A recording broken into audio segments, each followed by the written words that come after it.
Abu, it's so great to see you again. Thank you for having me back. Yeah, we became pals when you were on Raised by Wolves, and I On was Raised by constantly Wolves. singing your praises. Yeah, which was really, really lovely. I think like genuinely, I think it was like even, yeah, with season one and essentially Mhm. you just showing the love for father. And I was like, this is great. Like, I gotta talk to this lady.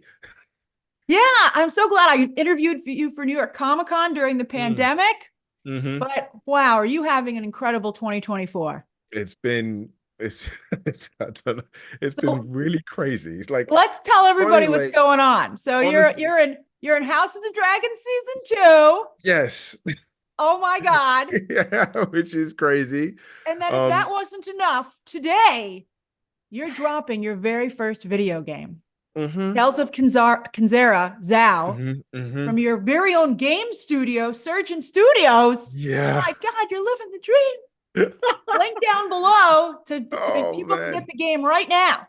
It's very surreal. It's so funny again. Like I think, because the journey that you've sort of seen me go through from, Raised by Wolves on this, really cool HBO show, really kind of funky crazy, to now suddenly launching a game, being in House of the Dragon. Like it's kind of surreal to think, oh yeah, like that was, that many years ago. And here we are now. It's very wild. It's very wild. It's exciting. We're just seeing the party, but I'm Yeah. sure it's been a lot of work. Yeah. I mean, like we've been working on this, on this game, funnily enough, for 4 years. So I Wow. founded the studio just after getting the role of father. And it's again, I think mainly because, you know, what with Ridley saying yes to me essentially and being like, you could do this, it kind of inspired me to be like, yeah, maybe actually I have my own voice and I can, tell my own stories, and sort of that really kickstarted this sense of like, okay, this is what I want to do. These are the stories that I want to tell. I want to be in control. And I think funnily enough, and I know we'll probably talk about it in a bit, but after the cancellation of Raised by Wolves, it No. I know, man. But it really it spurred me on to be like, okay, I want to be, my own agent or like, have Mhm. agency in regards to the stuff and the stories that I want to tell. Because I loved that show. Like not only working on it as an actor, but also just um as someone being told the story to. And I think Yeah, like to have that kind of snatched away, I was like, nah, man, this ain't cool. Like, I'm gonna find a way of, you know, being in control of the stories that I can tell and know that I can finish them if I want to, you know? that's fantastic. All right, so I got some questions for you. Go on, hit And me. I have to start, obviously, with House of the Dragon season 2. Now, I know you're Mhm. probably under strict embargo. They're like, don't ruin anything, boo. But what can you tell us about your character? What can you just tell us in general? Because we're all so Yeah, I excited. mean, look, I mean, as people know, Alyn of Hull, they know the character from the books. Alyn is a character who, again, is essentially, in the way that I've approached him, is he's trying to find he's trying to find his identity. He feels like he's Mhm. got his identity, but I think he's really trying to find it as well again, and trying to realize like, who he truly is. Because again, he can't really necessarily say who he is or what he Yeah, is. And I think that's there's a what's lot of really, drama.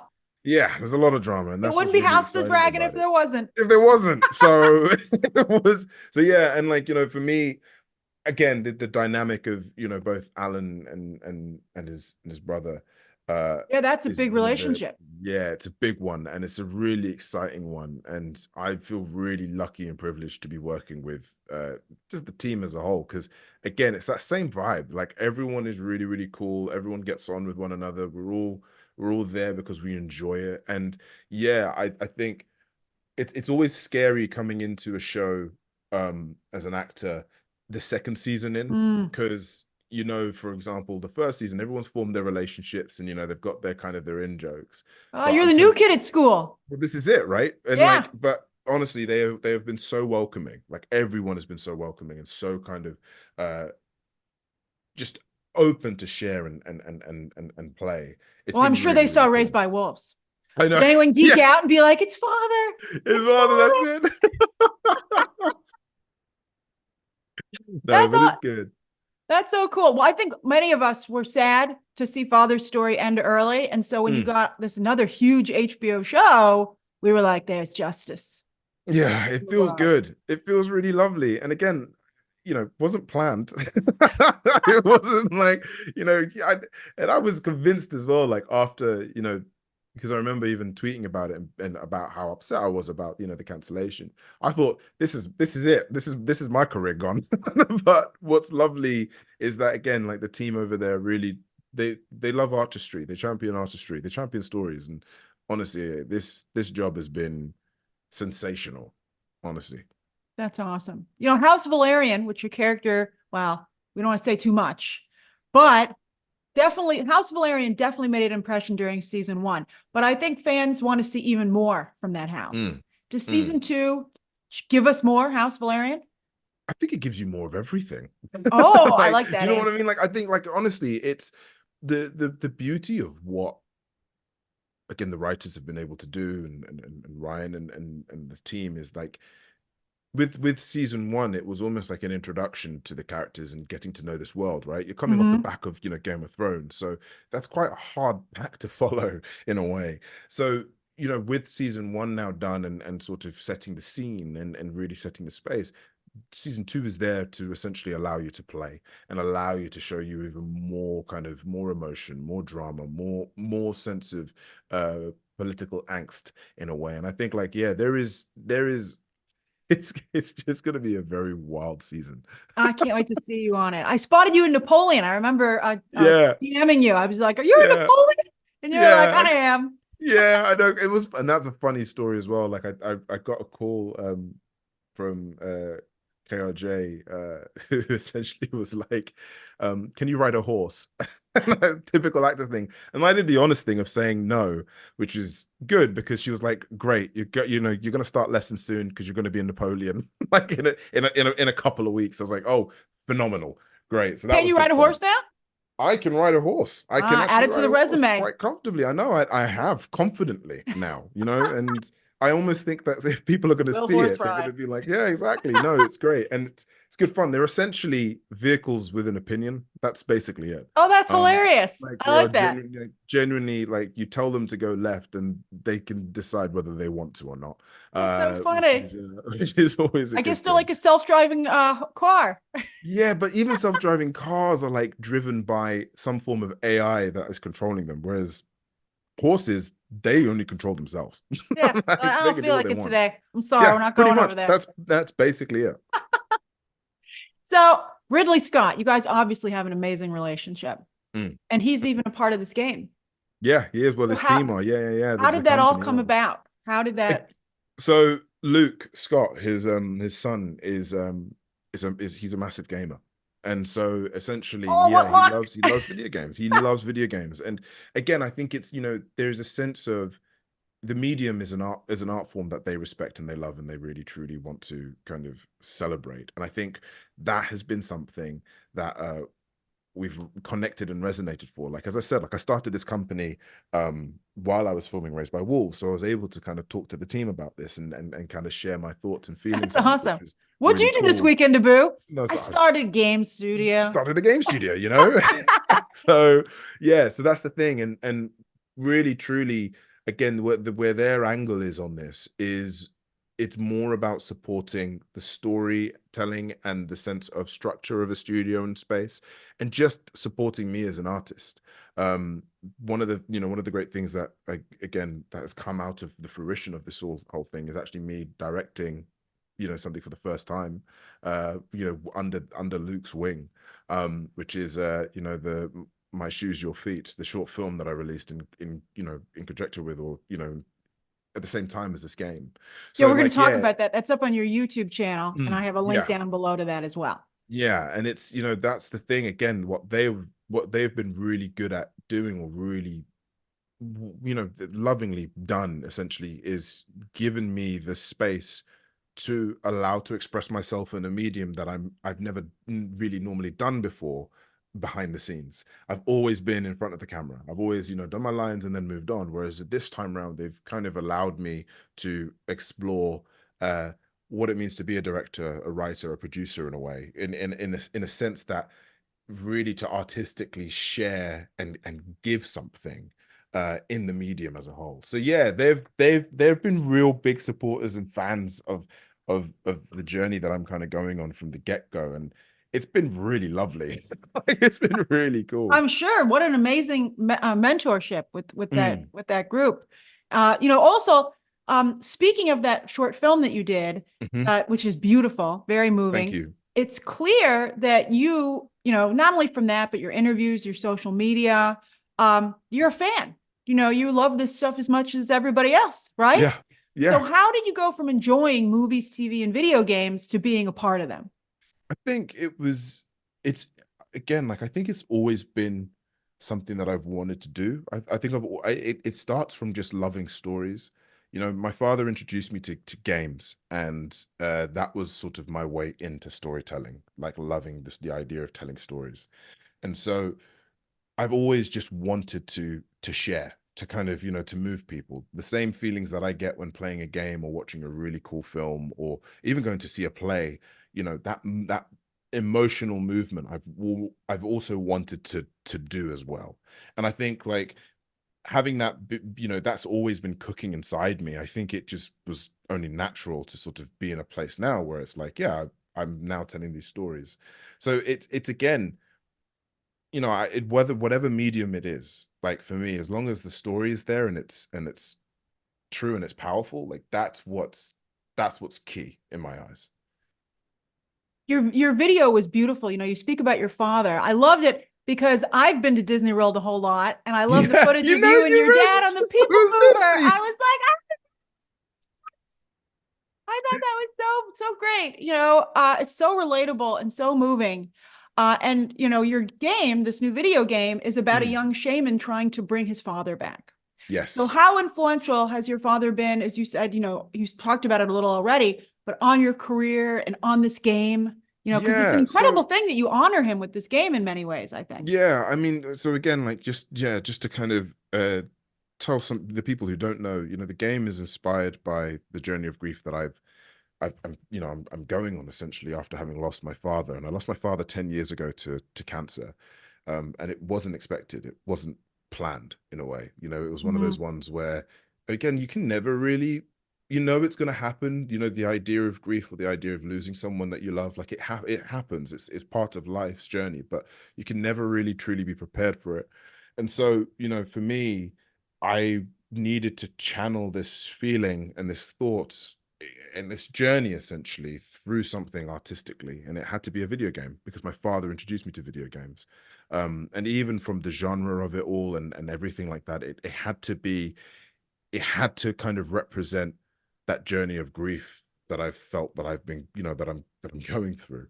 So yeah, it was one of those ones where it just made sense to honor him in in the light of what I feel represented our relationship the most. He was very much the kind of man who allowed me to play games. He allowed me to express artistically, and so did my mother. But I think my father did it on a level of like where he didn't necessarily, there was no judgment there. Again, normally what you would expect is when people say, oh yeah, you're wasting your time playing games. My dad was very much like, no, no, no, he enjoys it. Let him do his thing. Aw. And I think like that is what, especially when it came to, when it came to seeing family and whatnot. And this, even whenever I spoke about games, it was, again, I'm telling my dad these stories about these characters that he probably has no idea about, but like he listened. And so he really enjoyed that. And for me, again, it was important that if I was going to reflect and, celebrate him in a way and celebrate his life, the best way to do that is through a video game. And because again, that was where we connected, from the get-go. Your relationship with your dad sounds just so wonderful, and he sounds like such a wonderful person. I Mm, mean, it's just really moving. And in your short, you talk about the fact that, as you said, just also here now, that your dad realized that video games would allow you to connect to the world, which is one of the yeah. reasons he encouraged you to do that. So now that you have your own game, Tales of Kenzera Zau, what do you hope? How do you hope that game reaches out to a new group of people? What do you hope they get Yeah. out of it? I again, like I think I just want. So when I was after my father passed away, I remember feeling incredibly isolated and incredibly like alone in the journey that I was sort of going on. I think, and again, I think grief is very personal and it does feel very lonely.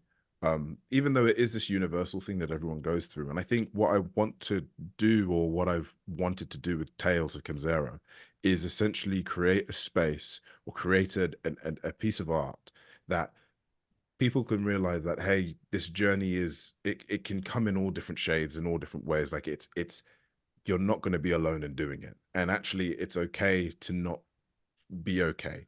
I think that was the thing that I had to really learn um the hard way, because I think after he passed away, I was very much like, okay, he's passed.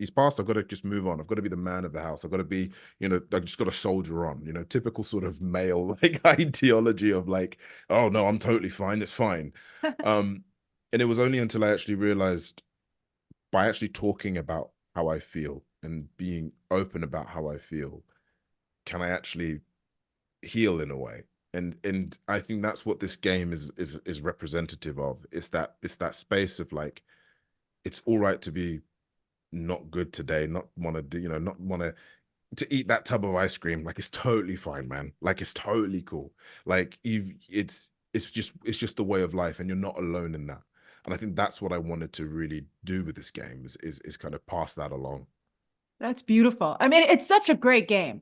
It's stunning, and the world building is so nice. And I Thank just you. love the way the design is just very Mm, inviting and captivating. So mm. you're no stranger to video games. No. All right. You've done voices in some of the most famous video games: Assassin's Creed, World of Yeah. Warcraft, Diablo. In fact, when you got the father gig, I remember a lot of my viewers, and members of the BTT community saying, like, oh, I know that guy. He's amazing in Assassin's Creed. Ah, he's Yeah. so good. So, what's it like to actually make a game yourself? And what surprised you the most Oh stepping into the man. role of game director now that you were actually making it? Yeah, it's really hard. It's like, it's really hard. Like, making games is one of those ones where I think I wasn't expecting the difficulty of what it would take and entail.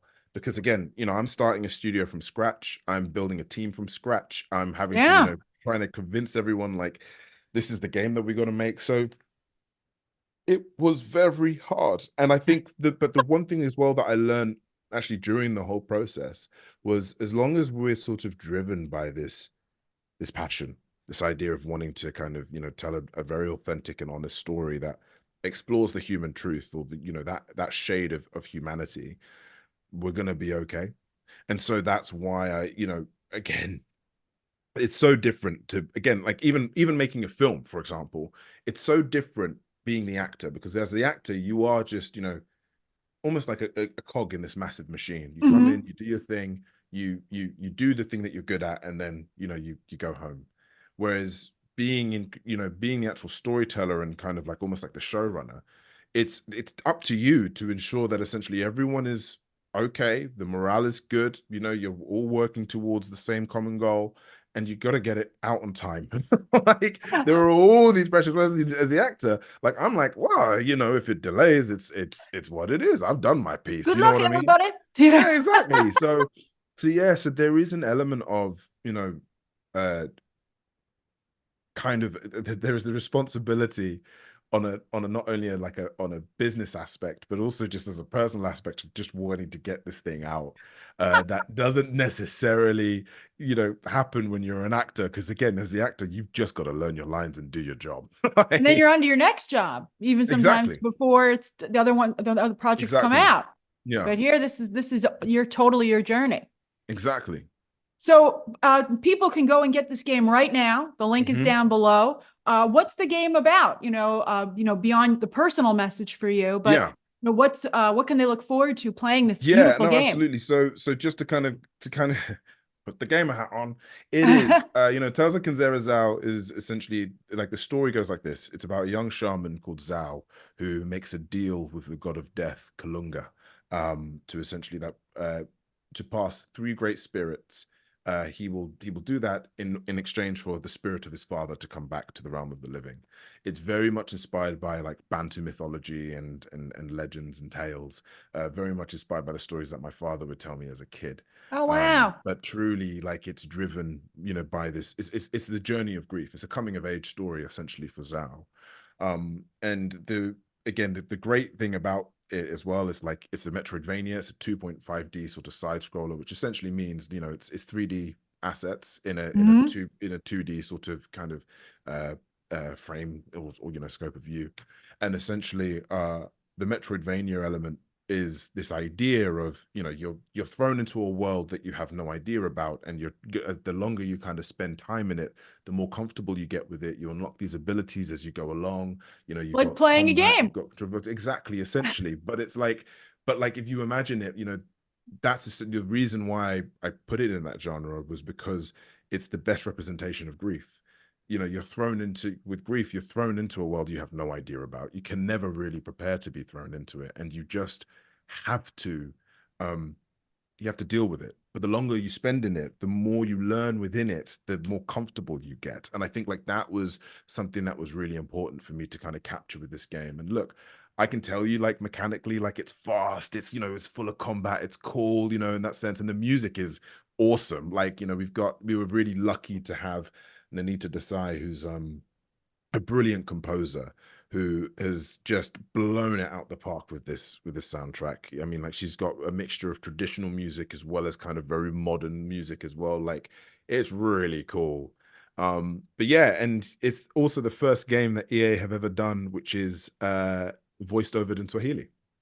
That is very cool. Wow. Yeah. That's so exciting. And you have Yeah. amazing partners on this. I think Yeah. that speaks to you very much, you Thank know, that you. everybody wants to work with you. Thank you And very I'm so much. excited. People can get the game again right now. The link down below. They can Yeah. watch your short about your father. And then Yeah. also, of course, we're about a month away from seeing you on House of the Dragon. And isn't that crazy? Oh, we can't wait. I can't wait either, man. It's honestly, it's very surreal. It is very surreal. Well, congratulations on a fantastic year. And thank you so much for your time. Thank you for bringing me on, honestly.